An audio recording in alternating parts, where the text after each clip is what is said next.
জ্বালানি পরিস্থিতি নিয়ে সচিবালয়ে সভা চলছে। এ বিষয়ে আরও জানবো। সহকর্মী স্বপ্ন সারিয়া শিশির সেখানে রয়েছেন। শিশির, যে সভা রয়েছে সেই সভায় আসলে কি কি বিষয়ে আলোচনা হতে পারে? কোন আলোচনা আলোচনায় কোন বিষয়টি গুরুত্ব পাবে আজ? নগদ নিয়ে এলো হার না মানা হার অফার। সর্বনিম্ন 10,000 টাকা রেমিটেন্স নগদে পাঠালে থাকছে স্বর্ণের হার জেতার সুযোগ।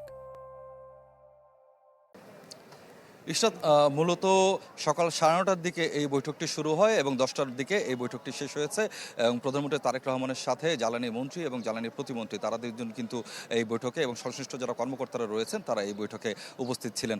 পরবর্তীতে শিক্ষামন্ত্রী তিনিও কিন্তু প্রধানমন্ত্রী তারেক রহমানের সাথে একটি বৈঠকে অংশ নেন।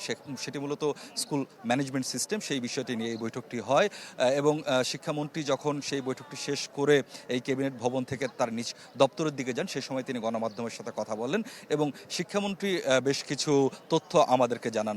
তার মধ্যে একটি অন্যতম তথ্য হচ্ছে যে বৈশ্বিক যে জ্বালানি পরিস্থিতি, সেই প্রেক্ষিতে আসলে এই সংকট কতদিন চলবে, মধ্যপ্রাচ্যের যে যুদ্ধ, সেই যুদ্ধ কতদিন চলবে সেটা কেউই কিন্তু নিশ্চিত করে এখন পর্যন্ত বলতে পারছেন না।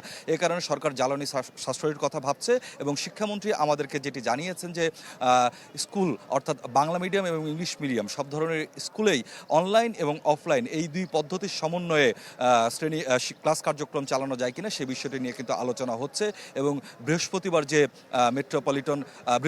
যে মন্ত্রিসভা বৈঠক রয়েছে, সেই মন্ত্রিসভা বৈঠকে শিক্ষা মন্ত্রণালয় এই বিষয়ক প্রস্তাবনা উপস্থাপন করবে বলে কিন্তু শিক্ষামন্ত্রী আমাদেরকে জানিয়েছেন। এবং তিনি আমাদেরকে বলেছেন মূলত মেট্রোপলিটন এলাকার জন্যই এই বিষয়টি ভাবা হচ্ছে, অর্থাৎ অনলাইনে এবং অফলাইনে ক্লাস নেওয়ার বিষয়টি ভাবা হচ্ছে।